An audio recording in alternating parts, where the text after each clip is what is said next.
Hey YouTube, it's Dr. T stopping by for another quick video. Today I wanted to talk about switching up your EDC. So how often are you changing your everyday carry? And I'm talking about your pistol, your handgun. How often are you changing it up?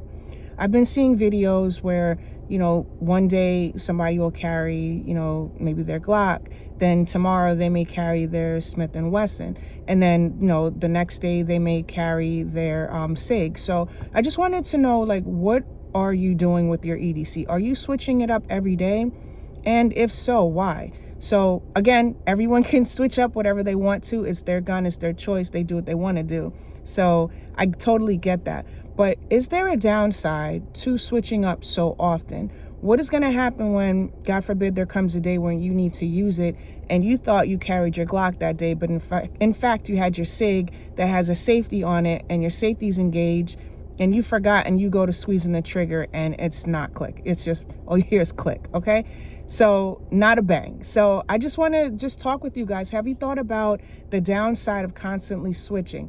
I don't think there's anything wrong with, having multiple firearms in your rotation, but to change your firearm out daily and not, paying attention to, what it is that you're conceal carrying that day can have a negative outcome. So I just wanted to, just hit me in the chat below to let me know what you're doing with your EDC. How often are you, changing it?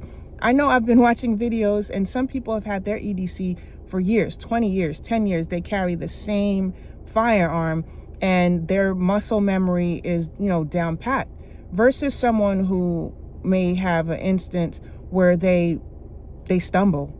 They think they're grabbing one thing and then they grab another, and it causes them to lose seconds. And we all know, seconds count, So I just wanted to talk with you guys about that. I am just sticking to one platform. I'm a, Glock girly. So right now I'm sticking to that. That's what works best for me. I don't want to fumble with an exterior safety.